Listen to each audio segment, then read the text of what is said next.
oli ku 88 Chabasa tugenda mu business tip.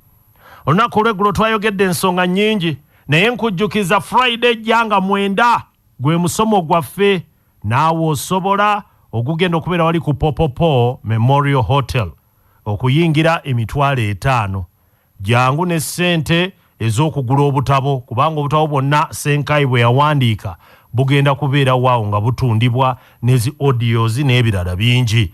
N'olwekyo jangu ofune entandaate gye tunaatambula nayo 2023 agikusibirira nga 9 December essaawa 9 ez'olweggulo ku Popopo Memorial Hotel.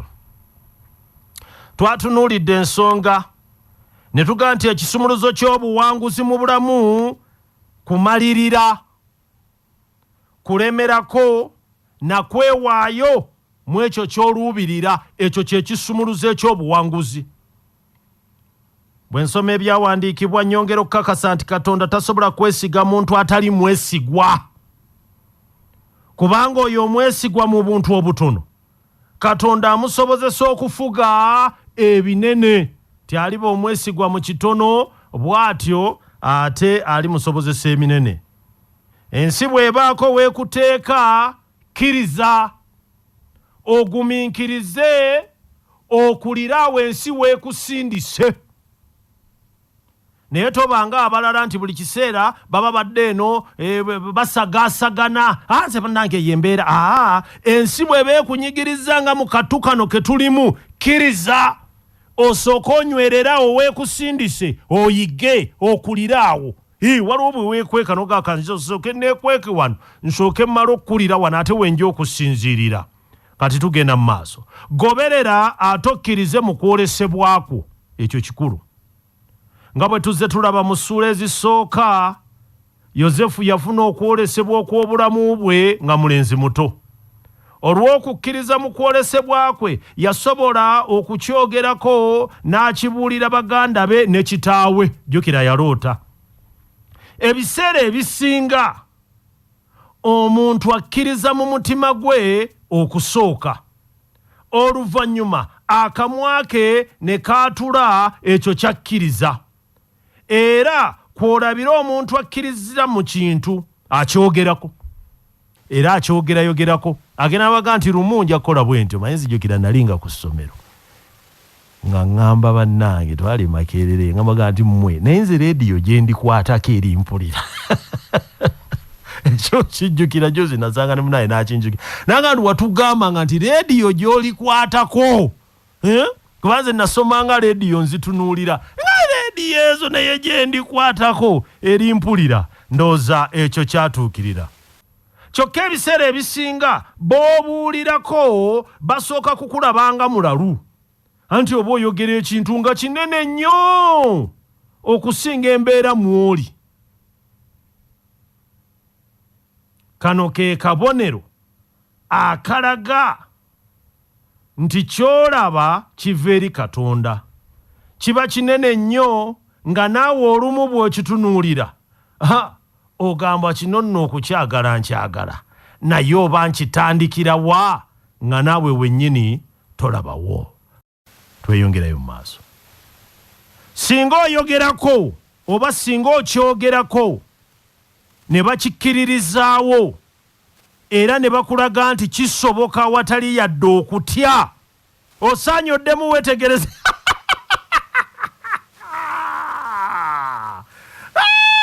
Akantu kano kawulire maama.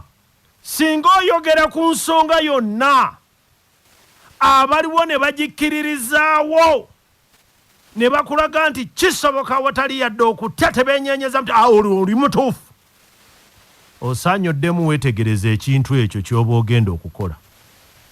Naye bw'oba ofunye okwolesebwako, kiyamba obulamu bwo, kitandika okukutwalira ebiseera, era ky'obeera olowoozaako buli kadde. Ne baganda ba Yozefu bwe bataasobola kukkiriza kye yabagamba, nzigyemu kino nti bw'obanga ky'olaba kati tokifaanana oba tekifaanana kiri kye walaba munda mu ggwe, kola nnyo, yongera okole nnyo. Kino kitegeeza nti essaawa yonna obulamu bukyuka, tova ku mulamwa. Ne bw'osisinkana okusoomoozebwa okufaanana kutya, sigala ng'otambula ng'otunuulidde kiri kye walaba. Tugende mu maaso. Olwaleero tugamba tunuulira mazima, ebituufu bireke. Biwulire nno bino.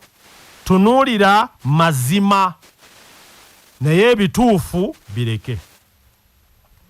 Ebyawandiikibwa ebitukuvu bitukubiriza okutambulira mu kukkiriza, so si ku ebyo bye tulaba mu kiseera ekyo. Omuntu kyakkiriza tekirabika, kiba munda mu ye.